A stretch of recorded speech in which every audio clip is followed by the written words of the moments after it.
Dear students, database management system and RDBMS unit 3 ആണ് നമ്മൾ discuss ചെയ്യാൻ പോകുന്നത്. സോ തൊട്ട് പ്രീവിയസ് ക്ലാസ്സിൽ നമ്മൾ നോർമൽ ഫോംസിനെ പറ്റി പറഞ്ഞിട്ടുണ്ടല്ലേ. First normal form, second normal form, third and BCNF detail ആയിട്ട് പറഞ്ഞിട്ടുണ്ടായിരുന്നു. ഇന്ന് നമ്മൾ ഡിസ്കസ് ചെയ്യാൻ പോകുന്നത് റിലേഷൻ ഡീകമ്പോസിഷനും ഫോർത്ത് നോർമൽ ഫോമും ഫിഫ്ത്ത് നോർമൽ ഫോമാണ്. അപ്പം ഈ ഒരു മൊഡ്യൂൾ എന്ന് പറയുന്നത് തന്നെ വളരെ ഇമ്പോർട്ടൻ്റ് ആണ്. തൊട്ട് മുമ്പത്തെ ക്ലാസ് ആരെങ്കിലും കാണാൻ മിസ്സായിട്ടുണ്ടെങ്കിൽ മുകളിൽ ലിങ്കിൽ പോയിട്ട് കാണണം. സോ അതിൻ്റെ കണ്ടിന്യൂഷൻ ആണ് ഫോർത്ത് നോർമൽ ഫോമും ഫിഫ്ത്ത് നോർമൽ ഫോമും. അപ്പോൾ എന്താണ് ഈ ഫോർത്ത് നോർമൽ ഫോം എന്നുള്ളതും ഫിഫ്ത്ത് നോർമൽ ഫോം എന്നുള്ളത് നമുക്ക് നോക്കാം. വിത്ത് ആൻ എക്സാമ്പിൾ നമ്മൾ ഡീറ്റെയിൽ ആയിട്ട് ഇവിടെ ഡിസ്കസ് ചെയ്യുന്നുണ്ട്. ഓക്കെ, അപ്പം എന്താണ് ഈ relation decomposition, fourth normal form and 5NF എന്താണെന്ന് നോക്കിയിട്ട് നമുക്ക് ഈ ഒരു മൊഡ്യൂൾ ഇതോടുകൂടെ കഴിയും. ഇന്നത്തെ ടോപ്പിക്കോട് കൂടി ഈ ഒരു മൊഡ്യൂൾ നമുക്കിവിടെ സ്റ്റോപ്പ് ചെയ്യാം. അപ്പോൾ നമുക്ക് എന്താണെന്ന് നോക്കാം. ഓക്കെ, സോ റിലേഷൻ ഡീകമ്പോസിഷൻ ആണ് നമ്മൾ ആദ്യം ഇവിടെ ഡിസ്കസ് ചെയ്യുന്നത്. സോ നമ്മൾ ഈ ഫോർത്തും ഫിഫ്ത്ത് നോർമൽ ഫോമും പറയണമെങ്കിൽ അതിനാദ്യം റിലേഷൻഷിപ്പിനെ ഡീകമ്പോസ് ചെയ്യുന്നത് എങ്ങനെയാണെന്ന് അറിയണം. അപ്പം അതിനെ പറ്റി ബ്രീഫായിട്ട് പറയുന്നതാണ് ഇവിടെ relation decomposition. Okay, when the relation is in the relation model, when the relation in the relation model is not in appropriate normal form, then the decomposition of the relation is required. നമ്മൾ already കണ്ടതാണ് അതൊക്കെ അല്ലേ. ഫസ്റ്റും സെക്കൻഡും തേർഡും ഫോർത്തും ഒക്കെ ഫസ്റ്റും സെക്കൻഡും തേർഡും BCNF ഒക്കെ പറഞ്ഞപ്പം നമ്മളവിടെ പറഞ്ഞിട്ടുണ്ടായിരുന്നു ഒരു റിലേഷൻ അതിൻ്റെ റിക്വയർഡ് നോർമൽ ഫോമിലല്ലെങ്കിൽ അത് നമുക്ക് എന്ത് ചെയ്യാം, ഡീകമ്പോസ് ചെയ്തിട്ട് എന്താക്കാൻ മാറ്റാൻ പറ്റും, നമ്മുടെ ആവശ്യമുള്ള നോർമൽ ഫോമിലേക്ക് മാറ്റാൻ പറ്റും. സോ അതിനാണ് ഒരു റിലേഷൻഷിപ്പ് ഡീകമ്പോസിഷൻ എന്ന് പറയുന്നത്. So in a database it break the table into multiple tables. Already നമുക്കറിയാം അല്ലേ, വലിയ ടേബിളിനെ നമ്മൾ എന്ത് ചെയ്യും, സ്മോൾ ടേബിൾസ് ആക്കി മാറ്റുന്നതിനെയാണ് ഈ ഡീകമ്പോസിഷൻ എന്ന് പറയുന്നത്. If the relation has no proper decomposition then it may lead to problem like loss of information. So നമുക്ക് ഒരു പെർട്ടിക്കുലർ നോർമൽ ഫോമിലേക്ക് കിട്ടാൻ വേണ്ടി നമ്മൾ അതിനെ ഡീകമ്പോസ് ചെയ്യാൻ എന്ന് പറഞ്ഞു. ചിലപ്പം ചില ടേബിൾ നമുക്ക് ചെയ്യാൻ പറ്റില്ല, പ്രോപ്പറായിട്ട് ഡീകമ്പോസ് ചെയ്യാൻ പറ്റില്ല. ചിലപ്പോൾ അതിൽ ഡാറ്റ ലോസ് ആയി പോകാൻ അല്ലെങ്കിൽ ഡാറ്റ അധികം വരാനോ ചാൻസ് ഉണ്ട്. ഡാറ്റ അധികം വരുന്നതിനാണ് നമ്മൾ എന്താ പറയുക, സ്പൂരിയസ് ടപ്പിൾസ് എന്ന് പറയാം. ഓക്കെ, സോ അങ്ങനെയൊക്കെ ചാൻസ് ഉണ്ട്. സോ അങ്ങനെ പ്രോബ്ലംസ് വരികയാണെങ്കിൽ അതിന് നമ്മളെന്ത് പറയും, അല്ലെങ്കിൽ അതിൽ ഒരു ലോസ് ഓഫ് ഇൻഫർമേഷൻ ഉണ്ടാവാൻ ചാൻസ് ഉണ്ട്, അവിടെ റിസ്ക് ഉണ്ട്. ഓക്കെ, ഇൻഫർമേഷൻ ലോസ് ആയി പോകാൻ വേണ്ടിയിട്ട്. അതേപോലെ ഇൻഫർമേഷൻ കൂടുതലാവാനും ചാൻസ് ഉണ്ട്. അതിനാണ് സ്പൂരിയസ് ടപ്പിൾസ് എന്ന് പറയാം. Okay, so decomposition is used to eliminate some of the problem of bad design like the anomalies, inconsistency and redundancy. നമ്മൾ ഓൾറെഡി പറഞ്ഞതാണ് അനോമലീസും ഇൻകൺസിസ്റ്റൻസി ഓഫ് ടേബിൾ അതുപോലെ റിഡൻഡൻസി ഒക്കെ ഒഴിവാക്കാൻ വേണ്ടിയിട്ടാണ് നമ്മൾ ഈ റിലേഷൻഷിപ്പിനെ ഡീകമ്പോസ് ചെയ്തിട്ട് മൾട്ടിപ്പിൾ ടേബിൾസ് ആക്കുന്നത്. സോ ടൈപ്പ് ഓഫ് ഡീകമ്പോസിഷൻ ആണ് ഒന്ന് lossless join decomposition and lossy join decomposition. പേര് തന്നെ ഉണ്ട്. ലോസ്ലെസ് ജോയിൻ ഡീകമ്പോസിഷൻ എന്നാൽ നമ്മളൊരു ടേബിളിനെ എന്നുള്ളൊരു ടേബിളിനെ ബിയും സിയും ആക്കി രണ്ട് ടേബിളാക്കി, ദെൻ ആ ബിനെയും സിനെയും കമ്പൈൻ ചെയ്തിട്ട് എ തന്നെ ആക്കുകയാണെങ്കിൽ ആ കിട്ടുന്ന കമ്പൈൻ ചെയ്ത് കിട്ടുന്ന ടേബിളും നമ്മൾ ആദ്യം ഡിവൈഡ് ചെയ്യാൻ എടുക്കുന്ന ടേബിളും എക്സാക്ട്ലി സെയിം ആണെങ്കിൽ അതിന് പറയുന്ന പേരാണ് എന്ത്, ലോസ്ലെസ് ജോയിൻ ഡീകമ്പോസിഷൻ. അതേ സ്ഥാനത്ത് ലോസി ജോയിൻ ഡീകമ്പോസിഷൻ ആണെങ്കിൽ എന്താണ്, എ എന്നുള്ളൊരു ടേബിളിനെ ഞാൻ ബിയും സിയും രണ്ട് ടേബിളാക്കി മാറ്റി, ദെൻ അതിനെ ഡീകമ്പോസ് ചെയ്തിട്ട് എനിക്ക് ഡി എന്നുള്ളൊരു ടേബിൾ എന്നെ കമ്പൈൻ ചെയ്തിട്ട് ഡി എന്നുള്ളൊരു ടേബിൾ കിട്ടി. ജോയിൻ ചെയ്തപ്പോൾ ബിനെയും സിനെയും കമ്പൈൻ ചെയ്ത് ഡി എന്നുള്ളൊരു ടേബിൾ കിട്ടി. ആ D not equal to A, അതായത് നമ്മൾ കമ്പൈൻ ചെയ്ത് കിട്ടിയതിനെ എന്താണോ തുടക്കത്തിൽ നമ്മൾ ഡിവൈഡ് ചെയ്യാൻ എടുത്ത ടേബിൾ അതുമായിട്ട് ഈക്വൽ അല്ലെങ്കിൽ അതിന് പറയുന്ന പേരാണെന്ത്, അല്ലെങ്കിൽ അപ്പം നടത്തിയ ജോയിന് പറയുന്ന പേരാണെന്ത്, ലോസി ജോയിൻ ഡീകമ്പോസിഷൻ. അവിടെ ഒന്നെങ്കിൽ ഡാറ്റ മിസ്സാവാൻ ചാൻസ് ഉണ്ട്, ലോസ് ആവാൻ ചാൻസ് ഉണ്ട്, അല്ലെങ്കിൽ ഡാറ്റ അധികമാവാനും ചാൻസ് ഉണ്ട്. അങ്ങനെയാണെങ്കിലും അത് നമ്മൾ എന്ത് പറയും, ലോസി ജോയിൻ ഡീകമ്പോസിഷൻ എന്നാണ്. അതായത് ഒറിജിനൽ ടേബിൾ ഇല്ലാത്ത കണ്ടന്റ് എന്ത് ചെയ്യും, ചിലപ്പോൾ നമ്മൾ ഇതിനെ സ്പ്ലിറ്റ് ചെയ്ത് പിന്നെ ഒരു ടേബിളാക്കി ജോയിൻ ചെയ്യുമ്പം അധികം റിലേഷൻഷിപ്പ് അല്ലെങ്കിൽ അധികം ടപ്പിൾസ് വരാനും ചാൻസ് ഉണ്ട്. അതിന് നമ്മൾ സ്പൂരിയസ് ടപ്പിൾസ് എന്നാണ് പറയുക. അതായത് ഒറിജിനൽ റിലേഷൻഷിപ്പിൽ ഇല്ലാതെ നമ്മൾ കമ്പൈൻ ചെയ്യുന്നത് കൊണ്ട് മാത്രം നമുക്ക് അധികമായിട്ട് വരുന്ന കുറച്ച് ടപ്പിൾസ് ഉണ്ടാവാൻ ചാൻസ് ഉണ്ട് ചില ജോയിൻ ഓപ്പറേഷൻ നടത്തുമ്പം. അങ്ങനത്തെ ടപ്പിൾസിന് നമ്മൾ സ്പൂരിയസ് ടപ്പിൾസ് എന്ന് പറയും. പേരൊന്ന് ഓർത്ത് വെക്കുക. സോ അങ്ങനെ ഒന്നെങ്കിൽ ഡാറ്റ ലോസ് ആവുകയോ അല്ലെങ്കിൽ ഡാറ്റ അധികം ആവുകയൊക്കെ ചെയ്യുന്നുണ്ടെങ്കിൽ അതിന് പറയുന്ന പേരാണ് ലോസി ജോയിൻ ഡീകമ്പോസിഷൻ. ഇപ്പോൾ ലോസി എന്നുള്ള പേര് കേൾക്കുമ്പം എപ്പോഴും ടപ്പിൾസ് ലോസ് ആവാമെന്ന് മാത്രം നിങ്ങൾ മനസ്സിലാക്കരുത്. ഒന്നെങ്കിൽ ലോസ് ആവും അല്ലെങ്കിൽ ഡാറ്റ അല്ലെങ്കിൽ എക്സ്ട്രാ ടപ്പിൾസ് അധികമായി വരും, സ്പൂരിയസ് ടപ്പിൾസ് കൂടാനും ചാൻസ് ഉണ്ട്. സോ ഈ രണ്ട് രീതിയിലാണെങ്കിൽ അതിന് നമ്മൾ എന്ത് പറയും, ലോസി ജോയിൻ ഡീകമ്പോസിഷൻ എന്ന് പറയും. ഓക്കെ, സോ ഇതാണ് ടൈപ്സ് ഓഫ് ഡീകമ്പോസിഷൻ. നമുക്ക് നോക്കാം. ആദ്യം lossless decomposition. So the relation is said to be lossless decomposition if natural join of all the decomposes അല്ലെങ്കിൽ decomposition give the original relation. നേരത്തെ പറഞ്ഞു A എന്നുള്ളൊരു റിലേഷൻ ഞാൻ ബിയും സിയും ആക്കി രണ്ടെണ്ണം ആക്കി അല്ലേ. ദെൻ ബിനെയും സിനെയും ഞാൻ ജോയിൻ ചെയ്തിട്ട് എനിക്കൊരു ടേബിൾ കിട്ടും, നാച്ചുറൽ ജോയിൻ ആയിട്ട് ഒരു ടേബിൾ കിട്ടും. അത് exactly same as the original relation ആണെങ്കിൽ നമ്മൾ അതിനെന്ത് പറയും? Lossless decomposition. അവിടെ ടപ്പിൾസ് കുറയുകയോ കൂടുകയോ ചെയ്യുന്നില്ല.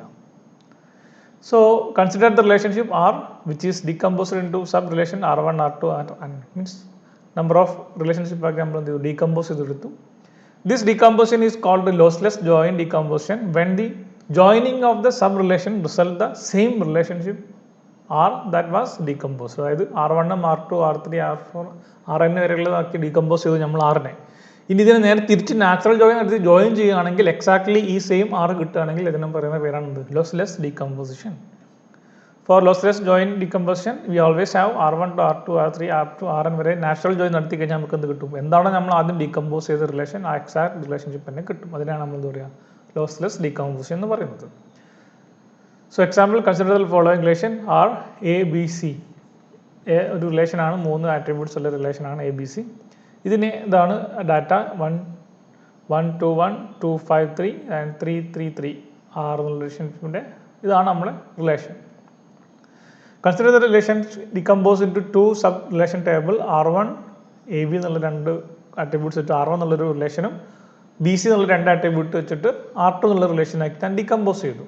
അതാണ് ഈ റിലേഷനെ ഞാൻ R1ഉം R2 ആക്കി ഡികമ്പോസ് ചെയ്തു. ഒന്നിൽ എയും ബിയും രണ്ടാമത്തേതിൽ ആട്രിബ്യൂട്ട്സ് ബിയും സിയും ആക്കിയിട്ട് ഡികമ്പോസ് ചെയ്തു. So the 2 sub relations R നമുക്ക് കിട്ടുന്നത് എന്താണ്? എ ബി എന്നുള്ളത് 1 2 അല്ലേ, 1 2 2 5 3 3. അതുപോലെ ബി സി എടുക്കുകയാണെങ്കിൽ 2 1 5 3 3 3. ഇങ്ങനെ രണ്ടെണ്ണമാക്കി നമ്മൾ എന്ത് ചെയ്തു? ഇതിനെ ഡിവൈഡ് ചെയ്തു. സോ ഇനി നമ്മൾ എന്ത് ചെയ്യണം? ഇതിനെ തിരിച്ച് നാച്ചുറൽ ജോയിൻ നടത്തിയിട്ട് എടുക്കുകയാണെങ്കിൽ അത് എക്സാക്ട്ലി നമ്മൾ ആദ്യം ഡിവൈഡ് ചെയ്ത് 6 ആണോ കിട്ടുന്നത് അല്ലെങ്കിൽ അധികം എക്സ്ട്രാ ഉണ്ടോ എന്നാണ് നമ്മൾ നോക്കേണ്ടത്. അങ്ങനെയാണ് നമ്മളിത് ലോസ് ആണോ ലോസ്ലെസ് ആണോ നോക്കുന്നത്. So we have to check whether the decomposition is lossless or not. അത് നമ്മൾ എന്ത് ചെയ്യണം? For lossless decomposition we must have R1 R2 exactly എന്ത് കിട്ടണം? നമുക്ക് 6 കിട്ടണം. ഇത് ലോസ്ലെസ് ആണെങ്കിൽ R1ഉം R2 നമ്മൾ നാച്ചുറൽ ജോയിൻ നടത്തി കഴിഞ്ഞാൽ നമുക്ക് എന്ത് കിട്ടും? 6 തന്നെ കിട്ടും. So now if we perform the natural join of this sub relationship R1 and R2 we get ABC 1 to 1 2 5 3 and 3 3 എന്ന് കിട്ടും അല്ലേ? കാരണം ഈ ഒരു ടേബിളിൽ നമ്മൾ ഡീകമ്പോസ് ചെയ്ത് അഗെയിൻ കമ്പൈൻ ചെയ്ത് നോക്കുക. നിങ്ങൾ നാച്ചുറൽ ജോയിൻ നടത്തി നോക്കുക. നിങ്ങൾ നാച്ചുറൽ നടക്കുമ്പോൾ ബി ആണ് അവിടെ കോമൺ. അത് വെച്ചിട്ട് നിങ്ങൾ എന്ത് ചെയ്താൽ മതി? ഒന്ന് നാച്ചുറൽ ജോയിൻ നടത്തി നോക്കിയാൽ നിങ്ങൾക്ക് മനസ്സിലാവും നമ്മൾ എന്തായിരുന്നോ ഒറിജിനൽ റിലേഷൻഷിപ്പ് R എന്നുള്ള റിലേഷൻഷിപ്പ് അതന്നെ നമുക്ക് എക്സാക്ട്ലി അവിടെ കിട്ടും. സോ ദിസ് റിലേഷൻഷിപ്പ് ആർ അല്ലെങ്കിൽ this decomposition we call it is A lossless decomposition. So lossless join decomposition is also known as non addictive join join decomposition or good decomposition. ഇത് നമ്മൾ good decomposition എന്നും പറയാറുണ്ട്. So this is because the resultant relation after joining the sub relation same as the decomposed relation. So ഇതാണ് lossless decomposition എന്ന് പറയുന്നത്. So no extraneous tuple appear after joining the sub relation. So ഇവിടെ extra tuples ഉണ്ടാവുക അല്ലെങ്കിൽ already ഉള്ള tuples loss ആവുകയോ ഒന്നും ചെയ്തിട്ടില്ല. So it is called a lossless decomposition. ഇനി രണ്ടാമത്തെ ടൈപ്പ് ഓഫ് ഡീകമ്പോസിഷൻ ആണ് എന്ത്? Lossy join decomposition. ഇപ്പോൾ പേര് കേൾക്കുമ്പോൾ ഒന്ന് ഓർത്ത് വെക്കുക, ലോസി മീൻസ് എപ്പോഴും ലോസ് ആവണമെന്ന് മാത്രമല്ല, അതിൽ എക്സ്ട്രാ ടപ്പിൾസ് വന്നാലും നമ്മൾ അതിനെന്ത് പറയും? ലോസി ജോയിൻ ഡീകമ്പോസിഷൻ എന്ന് പറയും. Okay. So consider there is a relation R which is decomposed into sub relationship R1, R2 and Rn വരെ നമ്മൾ എന്ത് ചെയ്തു? ഇതിനെ സബ് റിലേഷൻഷിപ്പ് ആക്കി ഡിവൈഡ് ചെയ്തു. This composition is called lossy joint decomposition when the joining of the sub relation does not result the same relation R that was decomposed. നമ്മൾ ഈ R1, R2, Rnനെ അഗെയിൻ നാച്ചുറൽ ജോയിൻ നടത്തി join ചെയ്ത് കഴിഞ്ഞാൽ നമുക്ക് എന്ത് കിട്ടില്ല? R എന്നുള്ള ഒറിജിനൽ റിലേഷൻഷിപ്പ് ഒരിക്കലും കിട്ടുന്നില്ല. അങ്ങനെയാണെങ്കിൽ അതിന് പറഞ്ഞ പേരാണ് എന്ത്? Lossy join decomposition. So the natural joining of the sub relation is always found to have some extraneous tuple. So adhigam tuples varan avade chance undu. So for lossy decomposition we always have R1, R2, R3, Rn greater than R means tuple ഈ എല്ലാ നമ്മൾ subdivide ചെയ്ത decompose ചെയ്ത sub റിലേഷൻഷിപ്പിനെ എല്ലാം കൂടെ combine ചെയ്താൽ നമുക്ക് എന്ത് കിട്ടും? ഒറിജിനൽ റിലേഷൻഷിപ്പിനെക്കാട്ടിലും കൂടുതൽ ടപ്പിൾസ് കിട്ടും. So it's always greater than R ആണ്. നമ്പർ ഓഫ് ടപ്പിൾസ് ആണ്. So consider example A B C എടുത്തു. ഞാൻ നേരത്തെ സെയിം എക്സാമ്പിൾ ആണ് 1 to 1 2 5 3 3 3 3. So consider the relation decomposition have two sub relationship as R1 A C and R2 B C. നേരത്തെ A ബിയും B C ആക്കിയിട്ടായിരുന്നു നമ്മൾ divide ചെയ്തിരുന്നത്. ഇവിടെ പകരം എന്ത് ചെയ്തു? എ സിയും ബി സിയും ആക്കി ഡിവൈഡ് ചെയ്തു. എ സിയും ബി സി ആക്കി ഡിവൈഡ് ചെയ്തു. സോ ഇതിനെ ഞാൻ കമ്പൈൻ ചെയ്തു. ദെൻ അഗെയിൻ കമ്പൈൻ ചെയ്യുകയാണെങ്കിൽ എ സിയും ബി സിയും കൂടെ കമ്പൈൻ ചെയ്ത് വരുമ്പോൾ എനിക്ക് കുറച്ച് ടപ്പിൾസ് എക്സ്ട്രാ വരും. നേരത്തെ 1 to 1 ഇവിടെ ഉണ്ട് അല്ലേ, 2 5 3 ഉണ്ട്, 2 3 3 എന്ന് പറഞ്ഞ ടപ്പിൾ ഉണ്ടോ, ഇത് എക്സ്ട്രാ ടപ്പിൾസ് ഒന്നാണ്. ഈ ഒറിജിനൽ ടപ്പിൾ നോക്കിയാൽ കാണാം അത് അവിടെ ഇല്ല. അതേപോലെ 3 5 3 എന്നുള്ള ഈ ടപ്പിൾ എന്താണ് എക്സ്ട്രാ വന്ന ടപ്പിളാണ്. ദെൻ 3 3 3 ഓൾറെഡി അവിടെ ഉണ്ട്. സോ ഈ രണ്ട് ടേബിൾ നമ്മൾ സ്പ്ലിറ്റ് ചെയ്ത് ഇതിനെ കമ്പൈൻ ചെയ്തപ്പം എന്തായി, R1 natural join R2 is greater than R. അതായത് ഒറിജിനൽ റിലേഷൻഷിപ്പിനെക്കാട്ടിലും കൂടുതൽ ടപ്പിൾസ് ഈ ഒരു കമ്പൈൻഡ് റിലേഷൻഷിപ്പിൽ ഉണ്ടായി. സോ നേരത്തെ സെയിം എക്സാമ്പിൾ തന്നെ നമ്മൾ രണ്ട് രീതിയിൽ ഡീകമ്പോസ് ചെയ്താണ് ഇവിടെ കണ്ടത് അല്ലേ. ലോസി ജോയിനും ഈ ലോസ്ലെസ് ജോയിൻ കമ്പൈനേഷനും രണ്ടിൻ്റെ എക്സാമ്പിൾ നോക്കുക, നിങ്ങൾ സെയിം റിലേഷൻഷിപ്പാണ് എടുത്തത്. പക്ഷേ ഡീകമ്പോസിഷൻ എടുക്കുമ്പോൾ അതിന് ആട്രിബ്യൂട്ട്സിന് നമ്മൾ മാറ്റി കൊടുത്തു. ഒന്ന് R1 എ ബി, മറ്റത് ബി സി ആയിരുന്നു. ഇവിടെ എ സിയും ബി സിയും എടുത്തപ്പം നമുക്ക് എന്ത് കിട്ടി, അവിടെ സ്പൂരിയസ് ടപ്പിൾസ് വരാൻ തുടങ്ങി, അതായത് എക്സ്ട്രാ ടപ്പിൾസ് വന്നു. So it is A lossy join decomposition ആയി. സോ അപ്പോൾ നിങ്ങൾക്ക് കാര്യം മനസ്സിലാവും, നമ്മളിവിടെ നേരത്തെ ബി ആക്കിയപ്പം അതിൽ എന്തായി, നമുക്ക് ലോസ്ലെസ് ജോയിൻ ഡികമ്പോസിഷൻ ആയി. പക്ഷേ ഇവിടെ 1 3 3 സി എടുത്തപ്പം, സി കോമൺ ആക്കി എടുത്തപ്പം അല്ലേ, ലോസി ജോയിൻ കമ്പോസിഷൻ ഇവിടെ സി ആണ് കോമൺ. സോ അതിൽ നമുക്ക് എന്ത് കിട്ടും, ഒരു സ്പൂരിയസ് ടപ്പിൾസ് ഇവിടെ വന്നു. അതിന് കാരണം ആക്ച്വലി ഇവിടെ ഒരു റിപ്പീറ്റേഷൻ വാല്യൂ വരുന്നുണ്ട്. നിങ്ങളത് ബോധർ ചെയ്യേണ്ട. നിങ്ങൾ എന്താണ് ലോസിയും എന്താണ് ലോസ്ലെസ് ജോയിൻ ഡീകമ്പോസിനും ഒന്ന് നോക്കി വെക്കുക. ഓക്കെ, ക്ലിയർ ആണെന്ന് വിചാരിക്കുന്നു ലോസിയും lossless ഡീകമ്പോസിനും. So the above relation is not same as the original relation R and contains some extraneous tuples. So clearly R1 join R2 is greater than R. Original relationship കൂടുതൽ tuples അവിടെ ഉണ്ടായിട്ടുണ്ട്. So thus we conclude that the above decomposition is lossy join decomposition. So lossy join decomposition is also known as careless decomposition or bad decomposition. This is because extraneous tuple get introduced in the natural join of the sub relationship. Extraneous tuple make the identification of the original tuple difficult. So നമുക്ക് അധികമായിട്ട് ആവശ്യമില്ലാത്ത കുറച്ച് tuples വരുമ്പോൾ നമുക്ക് original data ഏതാണെന്നുള്ളത് മനസ്സിലാവാതെ വരും. അത് ബുദ്ധിമുട്ടാണ് മനസ്സിലാക്കാൻ വേണ്ടി.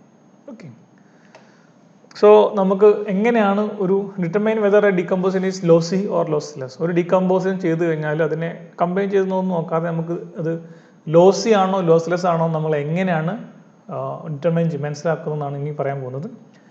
Consider relationship R is decomposed into two sub-relation R1 and R2. നമ്മൾ ഒരു എക്സാമ്പിൾ എടുത്തിട്ടാണ് ഇവിടെ ഇത് ചെയ്യുന്നത്. R എന്നുള്ള റിലേഷൻഷിപ്പ് ഇട്ട് നമുക്ക് അതിനാണ് R1 R2 ആക്കിയിട്ട് സബ് ഡിവൈഡ് ചെയ്തെടുത്തു. If all the following conditions satisfy then the decomposition is lossless. So lossless ആവാനുള്ള ലോസ്ലെസ് ആവാനുള്ള കണ്ടീഷനാണ് പറഞ്ഞത്. If any of these conditions fail then the decomposition is lossy. So ഒരു കണ്ടീഷൻ പറയുന്നുണ്ട് ഇവിടെ, ആ കണ്ടീഷൻ സാറ്റിസ്ഫൈ ചെയ്യുന്നുണ്ടെങ്കിൽ, എല്ലാ കണ്ടീഷനും സാറ്റിസ്ഫൈ ചെയ്യുന്നുണ്ടെങ്കിൽ we can determine that this A lossless decomposition. അതിൽ ഏതെങ്കിലും ഒന്ന് സാറ്റിസ്ഫൈ ചെയ്യുന്നില്ലെങ്കിൽ ഫെയിൽ ആയി പോയാൽ we call it as A lossy decomposition. So എന്തൊക്കെയാണ് കണ്ടീഷൻ നോക്കാം. Condition 1, union of both the sub relations must containing all the attribute that are present in the original relationship. നമുക്ക് union ചെയ്ത് കഴിഞ്ഞാൽ അല്ലേ, രണ്ട് റിലേഷൻഷിപ്പ് യൂണിയൻ കഴിഞ്ഞാൽ അല്ലെങ്കിൽ sub relationship union ചെയ്ത് കഴിഞ്ഞാൽ നമുക്ക് എന്ത് കിട്ടണം, ഒറിജിനൽ റിലേഷൻഷിപ്പിലുള്ള എല്ലാ ആട്രിബ്യൂട്ട്സും ഉണ്ടാവണം. മനസ്സിലായോ? അതായത് എ ബി സി ഡി എന്നുള്ളത് എ ബി സി ഡി ഒക്കെ ആക്കാം, അല്ലെങ്കിൽ എ ബി ബി സി അല്ലെങ്കിൽ A B B C D അങ്ങനെയൊക്കെ ആക്കാം. പക്ഷെ ഒരു കണ്ടീഷനാണുള്ളത്, നമ്മൾ ഒറിജിനൽ റിലേഷൻഷിപ്പിൽ 4 ആട്രിബ്യൂട്ട്സ് ഉണ്ടെങ്കിൽ നമ്മൾ സബ് ഡിവൈഡ് ചെയ്തിട്ട് വരുമ്പോൾ എല്ലാത്തിൻ്റെയും കൂടെ യൂണിയൻ എടുത്തു കഴിഞ്ഞാൽ, എല്ലാ യൂണിയനും കൂടെ കൂട്ടി അല്ലെങ്കിൽ എല്ലാ സബ് റിലേഷൻ കൂടെ കൂട്ടിക്കഴിഞ്ഞാൽ അതിൽ മൊത്തം ആട്രിബ്യൂട്ട്സ് ആണ്. മൊത്തം ആട്രിബ്യൂട്ട്സും ഒറിജിനൽ റിലേഷൻഷിപ്പിലെ ആട്രിബ്യൂട്ടും നമ്പർ ഓഫ് ആട്രിബ്യൂട്ട്സ് എന്തായിരിക്കണം, സെയിം ആയിരിക്കണം. മനസ്സിലായോ? അതായത് ഒരു ആട്രിബ്യൂട്ട്സ് നമുക്ക് എന്ത് ചെയ്യാൻ പറ്റില്ല, അതായത് ഒരു കോളം മിസ്സാവരുത് എന്നർത്ഥം. ആട്രിബ്യൂട്ട്സ് ആണ്. Okay, thus R1 union R2 should be equal to R in sense of attribute, number of attributes or ആട്രിബ്യൂട്ട്സിൻ്റെ പേരിൽ. Condition 2, intersection of both the sub relation must not be null. നമ്മൾ രണ്ടിൽ കൂടുതൽ relationship എടുത്ത് sub divide എടുത്തു കഴിഞ്ഞാൽ അതിൻ്റെ intersection എടുത്തു കഴിഞ്ഞാൽ അതൊരിക്കലും എന്താവരുത്, നള്ളാവരുത്. രണ്ടാമത്തെ കണ്ടീഷൻ. ഒന്നാമത്തെ കണ്ടീഷൻ എല്ലാ ആട്രിബ്യൂട്ട്സും നമ്മുടെ സബ് റിലേഷൻഷിപ്പിൽ വരണം. രണ്ടാമത്തെ ആട്രിബ്യൂട്ട്സ് എല്ലാ സബ് റിലേഷൻഷിപ്പിനെ നമ്മൾ ഇന്റർസെക്ഷൻ എടുത്തു കഴിഞ്ഞാൽ അത് നള്ളാവില്ല. അതായത് ഒരു കോമൺ എലമെന്റ് എപ്പോഴും അവിടെ ഉണ്ടാവണം. ഓക്കെ, അങ്ങനെയാണെങ്കിൽ അത് ലോസ്ലെസ് ആവാനുള്ള ചാൻസ് ഉണ്ട്. ഒരു കണ്ടീഷൻ കൂടെ സാറ്റിസ്ഫൈ ചെയ്യണം, മൂന്നാമത്തെ കണ്ടീഷനാണ്. In other words there must be some common attribute which is present in the both sub relations. So രണ്ടോ അതിൽ കൂടുതലോ റിലേഷൻ നമ്മൾ സബ് ഡിവൈഡ് ചെയ്യുകയാണെങ്കിൽ അതൊരു കോമൺ ആട്രിബ്യൂട്ട്സ് എപ്പോഴും ഉണ്ടാവണം. അതാണ് രണ്ടാമത്തെ കണ്ടീഷൻ. ഒന്നാമത്തെ കണ്ടീഷൻ എല്ലാ ആട്രിബ്യൂട്ട്സും ഉണ്ടാവണം. രണ്ടാമത്തെ കണ്ടീഷൻ ഇൻ്റർസെക്ഷൻ എടുത്തു കഴിഞ്ഞാൽ അതിലൊരു കോമൺ ആട്രിബ്യൂട്ട്സ് ഉണ്ടാവണം. So thus R1 intersection R2 not null ആയിരിക്കണം എന്നർത്ഥം. ദെൻ കണ്ടീഷൻ 3 ആണ് intersection of both the subrelation must be a super key of either R or R2 or both. So നേരത്തെ നമ്മൾ പറഞ്ഞു ഇൻ്റർസെക്ഷൻ എടുക്കണം എന്ന് പറഞ്ഞു നമ്മൾ അല്ലേ, അവിടെ നള്ളാവരുതെന്ന് പറഞ്ഞു. ആ നള്ളാവരുത് മാത്രമല്ല ഒരു കണ്ടീഷൻ എക്സ്ട്രാ ആഡ് ചെയ്യുന്നുണ്ട്. ആ ഇൻ്റർസെക്ഷൻ്റെ വാല്യൂ എപ്പോഴും എന്തായിരിക്കണം, ഒരു സൂപ്പർ കീ ആയിരിക്കണം. ഒന്നെങ്കിൽ R1ൻ്റെ സൂപ്പർ കീ, അല്ലെങ്കിൽ R2ൻ്റെ സൂപ്പർ കീ, അല്ലെങ്കിൽ രണ്ടിൻ്റെ കൂടെ സൂപ്പർ കീ. അതാണ് മൂന്നാമത്തെ കണ്ടീഷൻ. ഇൻ്റർസെക്ഷൻ എടുത്തു കഴിഞ്ഞാൽ it should be a super key of the either of the relationship or both of the relationship. Thus R1 intersection R2 super key of R1 or R2. So ഈ മൂന്ന് example അല്ലെങ്കിൽ മൂന്ന് condition satisfy ചെയ്താലാണ് അത് A lossless decomposition ആവുള്ളൂ. ഇതിൽ ഏതെങ്കിലും ഒന്ന് ഫെയിൽ ആയാൽ which will lead to a lossy decomposition. Condition എന്തൊക്കെയായിരുന്നു? കണ്ടീഷൻ നമ്പർ 1 നമ്മൾ ഡീകമ്പോസ് ഒരു ആറിനെ ഡീകമ്പോസ് ചെയ്ത് മൾട്ടിപ്പിൾ R1 R2 ആക്കി കഴിഞ്ഞാൽ അതെല്ലാം കൂടെ കൂട്ടിക്കഴിഞ്ഞാൽ അല്ലേ യൂണിയൻ എടുത്തു കഴിഞ്ഞാൽ നമുക്കെന്ത് കിട്ടണം? ഒറിജിനൽ റിലേഷൻഷിപ്പിലുള്ള എല്ലാ ആട്രിബ്യൂട്ട്സും കിട്ടണം. ആട്രിബ്യൂട്ട്സ് ഒന്നും മിസ്സാവരുതാണ് ഫസ്റ്റ് കണ്ടീഷൻ. രണ്ടാമത്തത് ഇൻ്റർസെക്ഷൻ എടുത്തു കഴിഞ്ഞാൽ it should not be null. മൂന്നാമത്തത് ഇൻ്റർസെക്ഷൻ എടുത്തു കഴിഞ്ഞാൽ ആ കിട്ടുന്ന വാല്യൂ അല്ലേ നള്ളാവരുത് എന്തായാലും പറഞ്ഞു, അത് കഴിഞ്ഞ് നള്ളാവാതെ ഒരു വാല്യൂ കിട്ടും നമ്മൾ, അതെന്തായിരിക്കണം? സൂപ്പർ കീ ആയിരിക്കണം. അതാണ് മൂന്നാമത്തെ കണ്ടീഷൻ. സോ എക്സാമ്പിൾ എടുക്കുകയാണെങ്കിൽ consider the relation schema R ABCD with the function dependency A function depend on B, C gives D, determines whether the decomposition of R into R1 means AB and R2 CD is lossy or lossless. ഈ ഒരു example നിങ്ങളൊന്ന് workout ചെയ്ത് നോക്കുക. Okay, then properties of decomposition. So എന്തൊക്കെയാണ് ഒരു റിലേഷൻഷിപ്പിൽ നമ്മൾ decompose ചെയ്യുമ്പോൾ അതിൻ്റെ പ്രോപ്പർട്ടീസ് എന്തൊക്കെയാണെന്ന് നോക്കാം നമുക്ക്. First one, lossless decomposition. Decomposition must be lossless. It means that the information should not get lost for the relation that decomposed. നമുക്ക് ഡാറ്റ ഒരിക്കലും മിസ്സാകാൻ പാടില്ല. It gives guarantee that the join will result the same relation as it was decomposed. നേരത്തെ പറഞ്ഞാണ് തിരിച്ച് join ചെയ്യുമ്പം ഏത് റിലേഷൻഷിപ്പിനാണ് നമ്മൾ split ചെയ്തത് ആ സെയിം ഒറിജിനൽ റിലേഷൻഷിപ്പ് തന്നെ നമുക്ക് എക്സാക്ട്ലി കിട്ടണം. രണ്ടാമത്തെ പ്രോപ്പർട്ടിയാണ് dependency preserving. So none of the function dependency that hold the original relation are lost. So നമ്മളൊരു റിലേഷൻഷിപ്പിനെ ഡീകമ്പോസ് ചെയ്യുമ്പം അപ്പോൾ ആ ഒറിജിനൽ റിലേഷൻഷിപ്പിന് എന്തുണ്ടാവും? നമ്പർ ഓഫ് ഡിപ്പെൻഡൻസീസ് ഉണ്ടാവും. അതെല്ലാം എവിടെയും സാറ്റിസ്ഫൈ ചെയ്യണം. നമ്മൾ സ്പ്ലിറ്റ് ചെയ്ത് എഴുതുമ്പം അതെല്ലാം അവിടെയും പ്രിസർവ് ചെയ്യണം. അതാണ് ഡിപ്പെൻഡൻസി പ്രിസർവ് എന്ന് പറയുന്നത്. അതായത് നമ്മൾ വലിയ റിലേഷൻഷിപ്പ് എടുക്കുമ്പോൾ അതിന് നമ്പർ ഓഫ് ഡിപ്പെൻഡൻസി നമുക്ക് തരും ഓൾറെഡി. ആ number of dependency function dependency FDs എവിടെയും സാറ്റിസ്ഫൈഡ് ആണ്. നമ്മൾ സബ് ഡിവൈഡ് ചെയ്ത് ഉണ്ടാക്കുന്ന ഡീകമ്പോസ് ചെയ്ത് ഉണ്ടാക്കുന്ന റിലേഷൻഷിപ്പിനും ഏതെങ്കിലും ഒന്നിനൊക്കെ എല്ലാം എന്തായിരിക്കണം? ഇത് സാറ്റിസ്ഫൈഡ് ആയിരിക്കണം എന്നാണ് രണ്ടാമത്തെ condition, dependency preserving. So the sub relation still hold or satisfy the function dependency of the original relation. Original റിലേഷൻഷിപ്പിൻ്റെ ഫംഗ്ഷൻ ഡിപ്പെൻഡൻസി എന്തായിരിക്കണം? ഈ സബ് റിലേഷൻഷിപ്പ് എല്ലാം കൂടെ അല്ലെങ്കിൽ എല്ലാവരും കൂടെ ഹോൾഡ് ചെയ്യാൻ പറ്റണം. ദെൻ മൂന്നാമത്തെ പ്രോപ്പർട്ടിയാണ് lack of data redundancy. Lack of data redundancy also known as repetition of information. Repetition ഉണ്ടാവാൻ പാടില്ല എന്നർത്ഥം.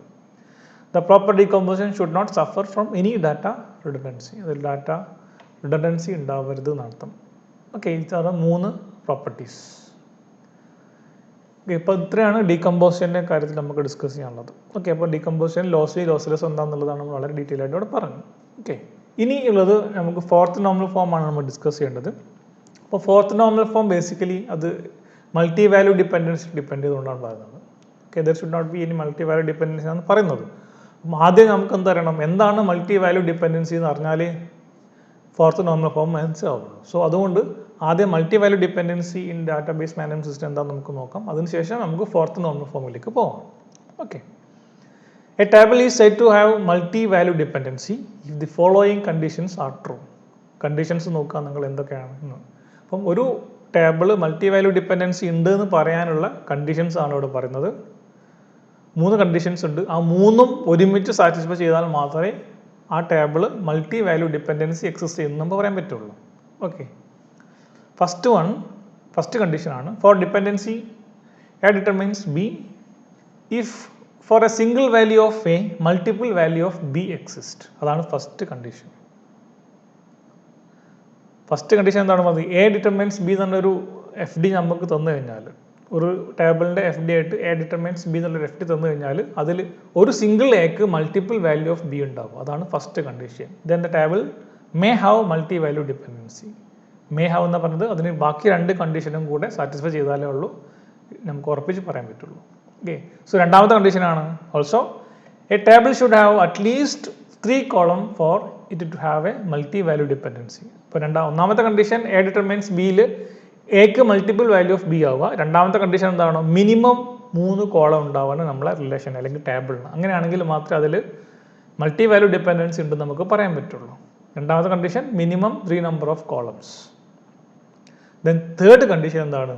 And for a relation R A B C if there is a multi value dependency between A and B, അതായത് എക്ക് multiple value of B ഉണ്ട്, നമ്മൾ first condition പറഞ്ഞു, plus അതിൻ്റെ കൂടെ ഒരു കണ്ടീഷൻ കൊണ്ട് നമ്മൾ മൂന്നാമതൊരു കോളം കൂടെ വേണമെന്ന് പറഞ്ഞു അല്ലേ. മൂന്നാമത്തെ കോളം നമ്മൾ സി കൊടുക്കുകയാണെങ്കിൽ then B and C should be independent of each other അല്ലേ. എ ഗീവ്സ് ബി അല്ലേ, എ ഡിറ്റർമൈൻസ് ബി എന്നൊരു സാധനം നമുക്ക് ഓൾറെഡി തന്നു അല്ലേ.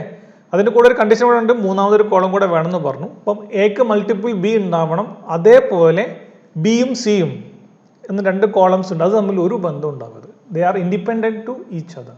ഈ 3 കണ്ടീഷൻസ് ഫോളോ ചെയ്താൽ നമുക്കവിടെ മൾട്ടി വാല്യൂ അല്ലെങ്കിൽ ആ റിലേഷൻഷിപ്പിൽ മൾട്ടി വാല്യൂ ഡിപ്പെൻഡൻസി ഉണ്ടെന്ന് പറയാൻ പറ്റും. First condition A determines B എന്നുള്ളൊരു എഫ് ഡി തന്നു കഴിഞ്ഞാൽ അതിൽ ഒരു സിംഗിൾ എക്ക് മൾട്ടിപ്പിൾ ബി ഉണ്ടാവണം. രണ്ടാമത്തെ കണ്ടീഷൻ അറ്റ്ലീസ്റ്റ് 3 കോളംസ് വേണം. മൂന്നാമത്തെ കണ്ടീഷൻ എയും ബിയും മൾട്ടിപ്പിൾ വാല്യൂസ് ഉണ്ടെന്ന് പറഞ്ഞു, പക്ഷേ അതിൻ്റെ കൂടെ എന്തുകൂടെ ഉണ്ട്?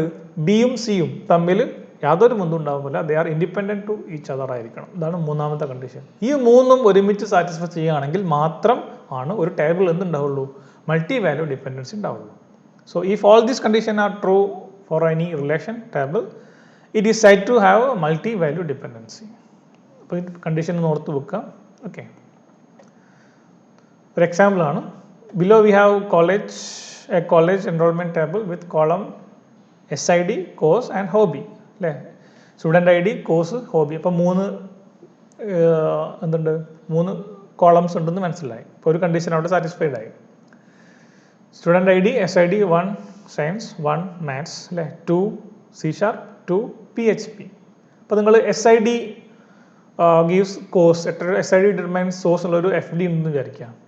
അവിടെ നോക്കുക നിങ്ങൾ, എ ടെൻസ് ടു ബി അല്ലേ, എ ഗീവ്സ് ബി, അതിൽ ഒരു സിംഗിൾ എക്ക് മൾട്ടിപ്പിൾ വാല്യൂ ഓഫ് ബി ഉണ്ടാവും. അതാണ് ഫസ്റ്റ് കണ്ടീഷൻ പറഞ്ഞത് അല്ലേ. അപ്പം ഇവിടെ 1 ആണ് ഒരു കണ്ടീഷൻ. 1 ഗീവ്സ് സയൻസ്, അതേപോലെ 1 gives maths, 2 give C#, 2 give PHP. So രണ്ടാമത്തെ കണ്ടീഷൻ അവിടെ എന്തായി? സാറ്റിസ്ഫൈഡ് ആയി അല്ലേ. ഒരു സിംഗിൾ വാല്യൂ ഓഫ് എക്ക് മൾട്ടിപ്പിൾ വാല്യൂ ഓഫ് ബി, അതിവിടെ ട്രൂ ആയി. So as you can see the table above, student with SID have opted for 2 courses, science and maths, and has 2 hobbies, cricket and hockey. So the 2 records of the student ID SID will give 2 more records as shown below because of 1 student 2 hobbies exist. Hence along with the both courses this hobbies should be specified. So 1 science cricket, 1 maths, hockey അല്ലേ. നേരത്തെ പറഞ്ഞ ഈ എക്സാമ്പിളിൽ 1 science cricket, അതായത് 1ന് ക്രിക്കറ്റും അറിയാം, 1ന് ഹോക്കിയും ഉണ്ട്. അതുപോലെ 1 science എടുത്തു. അപ്പം അതിൻ്റെ കോമ്പിനേഷൻ എടുക്കും 1 science cricket, 1 science hockey, 1 science cricket 1 maths cricket, 1 maths hockey തന്നിട്ട് വരും. ഓക്കെ, സോ അതായത് SID 1ന് തന്നെ ഇത്രയും ടപ്പിൾസ് അധികം വരും. Okay, so and the table above there is no relationship between the column course and hobby. ഇവിടെ നമുക്ക് കോഴ്സും ഹോബിയും തമ്മിൽ ഒരു റിലേഷൻഷിപ്പും ഇല്ല. They are independent to each other. അപ്പോൾ 3 കണ്ടീഷനും ഇവിടെ എന്തായിട്ടുണ്ട്? സാറ്റിസ്ഫൈ ചെയ്തിട്ടുണ്ട്. ഒന്നാമത്തെ കണ്ടീഷൻ 3 കോളം വേണമെന്നായിരുന്നു, 3 കോളം ഉണ്ടായി. രണ്ടാമത്തെ കണ്ടീഷൻ ഒരു എ ഗീവ്സ് ബി എന്നുള്ളൊരു ഇക്വേഷൻ ഉണ്ടെങ്കിൽ അതിന് എക്ക് മൾട്ടിപ്പിൾ ബി ഉണ്ടാണ്. ഇവിടെ SIDക്ക് മൾട്ടിപ്പിൾ എന്തുണ്ട്? കോഴ്സുകളുണ്ട്. സോ ആ റിലേഷൻഷിപ്പ് അവിടെ അല്ലെങ്കിൽ ആ കണ്ടീഷൻ സാറ്റിസ്ഫൈ. മൂന്നാമത്തെ കണ്ടീഷൻ ബിയും ടിയും തമ്മിൽ ഒരു റിലേഷൻഷിപ്പ് ഉണ്ടാവാൻ പാടില്ല എന്നാണ്. ഇവിടെ കോഴ്സും ഹോബി എടുത്തു കഴിഞ്ഞാൽ അത് തമ്മിൽ എന്തില്ല? ഒരു ബന്ധവുമില്ല. They are independent to each other. So അവിടെ എന്തുണ്ട്? മൾട്ടി വാല്യൂ ഡിപ്പെൻഡൻസി എക്സിസ്റ്റ് ചെയ്യുന്നുണ്ട് എന്നർത്ഥം. So there is a multi value dependency which lead to unnecessary repetition of data and other anomalies as well. So ഈ ഒരു column ഇവിടെ കാണിച്ചത് എന്തിനാണ്? Multi value dependency വന്നു കഴിഞ്ഞാൽ നമ്മൾ ഒറിജിനൽ റിലേഷൻഷിപ്പിൽ ഇല്ലാതെ അധികം ടപ്പിൾസ് ഇവിടെ അറേസ് ചെയ്യാൻ ചാൻസ് ഉണ്ട്, അധികം ടപ്പിൾസ് ഉണ്ടാവാൻ ചാൻസ്. സോ അത് നമുക്ക് എന്ത് ചെയ്യും? അൺനെസസറി റിപ്പീറ്റേഷൻ ആണ്, അല്ലെങ്കിൽ അനോമലീസിലേക്ക് ലീഡ് ചെയ്യും. സോ അതുകൊണ്ടാണ് മൾട്ടി വാല്യൂ ഡിപ്പെൻഡൻസി പറ്റില്ല എന്ന് ഫോർത്ത് നോർമൽ ഫോം പറയുന്നത്. സോ ഫോർത്ത് നോർമൽ ഫോം എന്താ പറയുന്നത്? A normal form will be, sorry, a relationship will be in fourth normal form if it is in BCNF, Boyce Codd normal form ആയിരിക്കണം, and has no multi-value dependency. So ഇതാണ് fourth normal ഫോമിൻ്റെ condition. It should be in BCNF and there should not be any multi-value dependency on particular relation. Then it is called in fourth normal form. So multi-value dependency എന്താ നമ്മൾ പറഞ്ഞു already. Okay. So for dependency determines B. If for a single value of A, multiple value of B exists, then the relation will be multi-value dependency. നമ്മൾ condition already പറഞ്ഞു. Example student I D course O B തൊട്ട് മുമ്പത്തെ അതേ table തന്നെയാണ് ഇവിടെ കാണും. So S I D science, S I D maths രണ്ടെണ്ണം കിട്ടുന്നുണ്ട്. സോ ഒരു സിംഗിൾ എസ് ഐ ഡിക്ക് മൾട്ടിപ്പിൾ കോഴ്സ് വരുന്നുണ്ട്. ദെൻ 3 കോളംസ് ഉണ്ട് ഇവിടെ. രണ്ടാമത്തെ കണ്ടീഷൻ സാറ്റിസ്ഫൈഡ് ആയി. മൂന്നാമത്തത് കോഴ്സും ഹോബിയും തമ്മിൽ ഒരു റിലേഷൻഷിപ്പും ഇല്ല അവിടെ. ഓക്കെ, സോ നമുക്ക് 3 കണ്ടീഷനും ഇവിടെ സാറ്റിസ്ഫൈഡ് ആയതുകൊണ്ട് ഈ ഒരു ടേബിളിൽ എന്തുണ്ട്? മൾട്ടി വാല്യൂ ഡിപ്പെൻഡൻസി ഉണ്ടെന്ന് നമുക്കറിയാം. So it is not in fourth normal form or 4NF.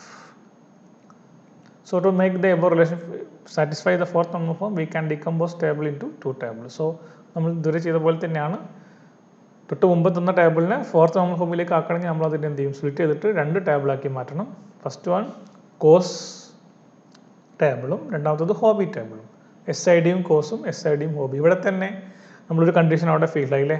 ഒരു റിലേഷൻ 3 കോളം ഉണ്ടെങ്കിൽ മാത്രമേ എന്താവുള്ളൂ, അത് മൾട്ടി വാല്യൂ ഉണ്ടാവുള്ളൂ. ഇവിടെ 2 കോളം മാത്രമേ ഉള്ളൂ 2 ടേബിളിലും. സോ അതിൻ്റെ ഒരു മൾട്ടി വാല്യൂ ഡിപ്പെൻഡൻസി ഒരു പോസിബിലിറ്റി ഇവിടെ വരുന്നതില്ല. ഓക്കെ, സോ ആ ടേബിൾ നമ്മൾ സ്പ്ലിറ്റ് ചെയ്ത് ഇങ്ങനെ എഴുതി കഴിഞ്ഞാൽ നമുക്ക് എന്ത് കിട്ടും? ഇറ്റ് ഈസ് ഇൻ 4NF ആയി മാറി. സിമ്പിളാണ് അല്ലേ? സോ ആദ്യം നിങ്ങൾ മൾട്ടി വാല്യൂ ഡിപ്പെൻഡൻസി എന്താണെന്ന് അറിയണം, എന്നിട്ട് വേണം ഈ 4NFിലേക്ക് ഡിഫിനിഷനിലേക്കൊക്കെ വരാൻ വേണ്ടിയിട്ട്. അപ്പോൾ അത് ക്ലിയർ ആണെന്ന് മനസ്സിലാക്കുന്നു അല്ലേ? ഇനി നമുക്ക് ഫിഫ്ത്ത് നോർമൽ ഫോം എന്താണെന്ന് നോക്കാം. കുറച്ച് ട്രിക്കിയാണ് ഫിഫ്ത്ത് നോർമൽ ഫോം. സാധാരണ നമുക്ക് അങ്ങനെ അത്ര അധികം നമ്മൾ ഉപയോഗിക്കാത്ത സാധനങ്ങളാണ് ഈ ഫോർത്തും ഫിഫ്ത്തും ഒക്കെ. ഒരു BCNF വരെയൊക്കെയാണ് സാധാരണ നമ്മൾ ചെയ്യുകയും വർക്കും ഒക്കെ ചെയ്യുന്നുള്ളത്. Okay, fifth normal form mainly depending on joint dependency ആണെന്ന് പറയാം. ജോയിൻറ്റ് ഡിപ്പെൻഡൻസിനെ ഡിപ്പെൻഡ് ചെയ്തുകൊണ്ടാണ് എന്നുള്ളത് ഫിഫ്ത്ത് നോർമൽ ഫോം ഉള്ളത്. സോ ആദ്യം ജോയിൻറ്റ് ഡിപ്പെൻഡൻസി എന്താണെന്ന് ക്ലിയർ ആക്കിയിട്ട് വേണം 5NFിലേക്ക് പോകാൻ വേണ്ടിയിട്ട്. So joint decomposition is further generalized of a multi-value decomposition. So multi-value-ക്കാട്ടിലും ഒന്നുകൂടെ ജനറലൈസേഷൻ ആണെന്ന്, മൾട്ടി-വാല്യൂ ഡിപ്പെൻഡൻസി കൊണ്ട് ജനറലൈസേഷൻ ആണ് ജോയിൻറ്റ് ഡിപ്പെൻഡൻസി അല്ലെങ്കിൽ joint decomposition. If the joining of R1 and R2 over C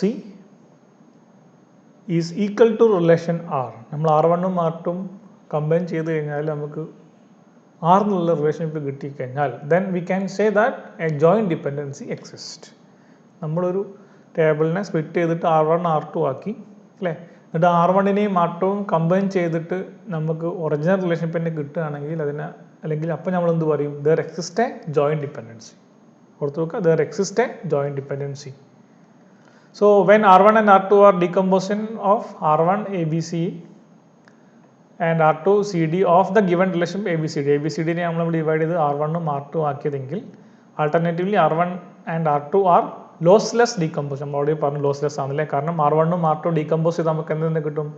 R എന്നുള്ള ഈ ABCD റിലേഷൻഷിപ്പിനെ കിട്ടുന്നുണ്ട്. എക്സാക്ട്ലി അങ്ങനെയാണെങ്കിൽ it is called a lossless decomposition of R. A joint dependency R1 R2 Rn is set hold over every R if R1 R2 up to Rn is lossless decomposition. Lossless decomposition ആണെങ്കിൽ നമുക്കത് joint dependency exist ചെയ്യുന്നത് മനസ്സിലാക്കാം. Okay, so the relationship ABCD and CD will be a joint dependency of R if the joining of joints attributes equal to the relationship R. relationship R ആയിട്ട് equal ആയിട്ട് കിട്ടുന്നുണ്ടെങ്കിൽ നമുക്ക് അതിനെന്ത് പറയാം? അവിടെ ഒരു joint dependency exist ചെയ്യുന്നുണ്ട് പറയാം. അതായത് രണ്ടെണ്ണം ആക്കി ഡീകമ്പോസ് ചെയ്ത് തിരിച്ച് കൂട്ടി കഴിയുമ്പോൾ exactly same as previous one കിട്ടുന്നുണ്ടെങ്കിൽ we can call it as a joint, there exist a joint dependency. അങ്ങനെയാണ് പറയുന്നത്. Okay, so fifth normal form എന്താ പറയുന്നത്? A relationship is in fifth normal form if it is in 4NF and not contains any joint dependency. So if there is a joint dependency, decompose the table. And joining should be lossless. So ഇതാണ് joint dependency condition. Sorry, fifth normal form ന്റെ condition. It should be in 4NF and there should not be any joint dependency or joining should be lossless. ഇനി അഥവാ എന്തെങ്കിലും joint dependency exist ചെയ്യുന്നുണ്ടെങ്കിൽ ആ table നമ്മൾ decompose ചെയ്തിട്ട് അവൻ എന്താക്കാൻ പറ്റും 5NFലേക്ക് നമുക്ക് മാറ്റാൻ പറ്റും. So 5NF is satisfied when all the tables are broken into as many tables as possible in order to avoid redundancy. നമ്മൾ 5NFലേക്ക് മാറ്റാൻ വേണ്ടി നമ്മൾ എന്ത് ചെയ്യും, ഒരു ടേബിളിനെ മാക്സിമം എത്ര ചെറുതാക്കാൻ പറ്റുമോ അത്രയും ചെറുതാക്കി കൺവേർട്ട് ചെയ്തിട്ട് സബ് റിലേഷൻഷിപ്പ് ഉണ്ടാക്കും ടു അവോയ്ഡ് മാക്സിമം അല്ലെങ്കിൽ to avoid redundancy. Okay, so 5NF is also known as project normal form. ഇതിൻ്റെ വേറൊരു പേരാണ് PJNF, പ്രൊജക്ട് നോർമൽ ഫോം. ഒന്ന് ഓർത്ത് വെക്കുക. Okay, project normal form. So table എടുത്തുന്നു subject, lecture, semester. So computer Anshika semester 1, computer John semester 1, maths John semester 1, maths Akash semester 2, chemistry Praveen and semester 1. So in the above table, John take both computer and maths class for semester 1, but he doesn't take maths class for semester 2. In this case, combination of all these fields are required to identify a table. So ഈ ഒരു ടേബിളിൻ്റെ നിങ്ങളൊരു key എടുക്കുകയാണെങ്കിൽ ഏതെങ്കിലും രണ്ടെണ്ണം combine ചെയ്താൽ പോലും നിങ്ങൾക്ക് കേബിൾ മീൻസ് കീ കിട്ടില്ല. മൂന്നും കൂടെ കമ്പൈൻ ചെയ്താലേ അത് എന്താവുള്ളൂ, ഒരു കീ ആവുള്ളൂ, പ്രൈമറി കീ ആവുള്ളൂ. സബ്ജക്റ്റ്, ലെക്ചർ, സെമിസ്റ്ററും കൂടെ കമ്പൈൻ ചെയ്താലേ കമ്പൈൻഡ് കീ ആണ് അവിടെ വരുന്നത്. Okay, so suppose we had new semester as semester 3 but do not know about the subject and who will be taking the subject. So we leave lecture and subject as null. നമ്മൾ പുതിയൊരു semester add ചെയ്യാണ് അവിടെ ഈ ടേബിളിൽ semester 3 എന്ന് പറഞ്ഞിട്ട്. അപ്പോൾ അവിടെ പ്രോബ്ലം ഉണ്ട്, ആ സബ്ജക്റ്റ് എന്തൊക്കെയാണെന്ന് അറിയില്ല നമുക്ക് സെമസ്റ്റർ 3ൽ, ആരൊക്കെ ഹാൻഡിൽ ചെയ്യുമെന്ന് അറിയില്ല. അങ്ങനെ ആകുമ്പം നമുക്ക് എന്ത് ചെയ്യേണ്ടി വരും, സെമസ്റ്റർ 3 ആഡ് ചെയ്തതിൻ്റെ കൂടെ ഈ രണ്ട് കോളംസ് ലെക്ചറും അതേപോലെ സബ്ജക്റ്റും ബ്ലാങ്ക് ആക്കി വിടണം. പക്ഷേ അത് പോസിബിൾ അല്ല, കാരണം ഈ മൂന്നും കൂടെ കൂടിയിട്ടാണ് നമുക്ക് എന്തുണ്ടാകുന്നത്, പ്രൈമറി കീ ഉണ്ടാകുന്നത്. നമുക്കറിയാം പ്രൈമറി കീൻ്റെ വാല്യൂ നമുക്ക് എന്താകാൻ പാടില്ല, നള്ള് ആക്കാൻ പാടില്ല. So but all 3 columns together act as a primary key, so we can't leave other 2 columns blank. നമ്മൾ ഇൻറ്റഗ്രിറ്റി കൺസ്ട്രെയിൻസ് പറഞ്ഞപ്പോൾ അവിടെ പറഞ്ഞിട്ടുണ്ടായിരുന്നു.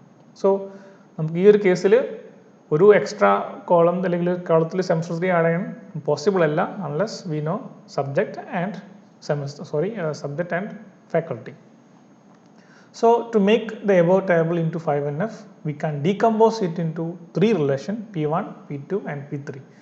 നേരത്തെ പറഞ്ഞു ഒരു റിലേഷൻ പിന്നെ മാക്സിമം എത്ര ടേബിളാക്കാൻ പറ്റും അത്രയും ടേബിളാക്കി മാറ്റും നമ്മളത്. എന്തിനു വേണ്ടിയിട്ടാണ്, തിരിച്ച് കമ്പൈൻ ചെയ്യുമ്പം ഡ്യൂപ്ലിക്കേഷൻ വരാതിരിക്കാൻ വേണ്ടിയിട്ടാണ്. ഓക്കെ, തിരിച്ച് കമ്പൈൻ ചെയ്യുമ്പോൾ ഡ്യൂപ്ലിക്കേഷൻ വരാതിരിക്കാൻ വേണ്ടിയിട്ടാണ് നമ്മൾ മാക്സിമം ഡിസ്റ്റിങ്ക്റ്റ് ടേബിൾസ് ആക്കിയിട്ട് അല്ലെങ്കിൽ മാക്സിമം സബ് ടേബിൾസ് ആക്കി മാറ്റുന്നത്. അപ്പം ഈ ഒരു ടേബിളിൽ ഈ ഒരു എക്സാമ്പിൾ ടേബിൾ നമ്മൾ മാക്സിമം 3 ടേബിളാക്കി മാറ്റും. അതിലൊന്ന് സെമിസ്റ്ററും സബ്ജക്റ്റും. ഓക്കെ, സെമിസ്റ്ററും സബ്ജക്റ്റും ഒരു ടേബിൾ, രണ്ടാമത്തെ ടേബിൾ സബ്ജക്റ്റും ലെക്ചറും വെച്ചൊരു ടേബിൾ ഉണ്ടാക്കും. ഓക്കെ, മൂന്നാമത്തെ ഒരു ടേബിൾ സെമിസ്റ്ററും ലെക്ചറും വെച്ചിട്ടൊരു ടേബിൾ ഉണ്ടാക്കും. ഇങ്ങനെ 3 ടേബിൾ ഉണ്ടാക്കുന്നതോടുകൂടി നമുക്കതിൽ എന്തായാലും പറ്റും, ഇത് മാക്സിമം ഡീകമ്പോസ് ചെയ്തിട്ട് അവിടെ ജോയിൻറ്റ് ഡിപ്പെൻഡൻസി ഇല്ലാതാക്കാൻ പറ്റും. അപ്പോൾ നമ്മൾ തിരിച്ച് ജോയിൻ ചെയ്യുമ്പോൾ എക്സ്ട്രാ ടപ്പിൾസും കാര്യങ്ങളും ഒന്നും വരില്ല. സോ ഇതാണ് ഫോർത്ത് നോർമൽ ഫോം. അപ്പം basically fourth normal form is based on multi-value dependency and fifth normal form is based on joint dependency. There should not be, it should be in definition ആയിട്ട് പറയുകയാണെങ്കിൽ fourth normal form പറയുകയാണെങ്കിൽ it should be in BCNF and there should not be a multi-value dependency in fourth normal form.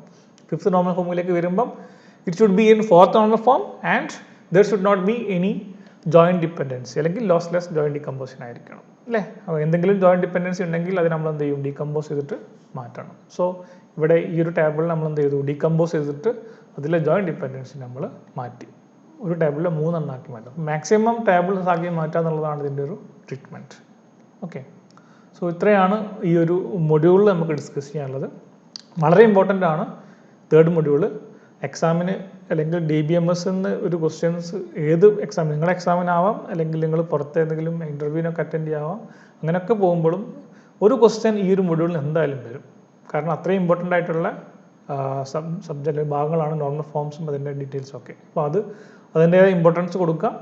നിങ്ങൾ സ്വന്തം എക്സാമിൽ കുറച്ച് examples എടുത്തിട്ട് ഓരോ normal ഫോംസും വെച്ചിട്ട് ഒന്ന് നോക്കുക, ഏത് നോർമൽ ഫോമിലാണ് ഒരു ടേബിൾ വരുന്നത്, അതിനെങ്ങനെ ഡീകമ്പോസ് ചെയ്യാൻ നമുക്ക് ഒന്ന് നെറ്റിൽ സെർച്ച് ചെയ്ത് ഒരുപാട് എക്സാമ്പിൾസ് കിട്ടും, നിങ്ങൾക്ക് പ്രോബ്ലംസ് കിട്ടും. ആ പ്രോബ്ലംസ് ഒന്ന് സോൾവ് ചെയ്ത് നോക്കിയിട്ട് ഏത് നോൺ ഫോമിലാണ് അതിനെ എങ്ങനെ നോൺ ഫോമിലേക്ക് മാറ്റാൻ നോക്കാം. ഓക്കെ, അപ്പം ഇന്ന് നമ്മൾ ഡീകമ്പോസിഷനും അതേപോലെ 4th നോർമൽ ഫോമും 5th നോർമൽ ഫോമും പറഞ്ഞു. മനസ്സിലായെന്ന് വിചാരിക്കുന്നു. എന്തെങ്കിലും സംശയം ഉണ്ടെങ്കിൽ നമുക്ക് പിന്നെ ഡിസ്കസ് ചെയ്യാം. തൽക്കാലം ഇവിടെ സ്റ്റോപ്പ് ചെയ്യാം. Thank you.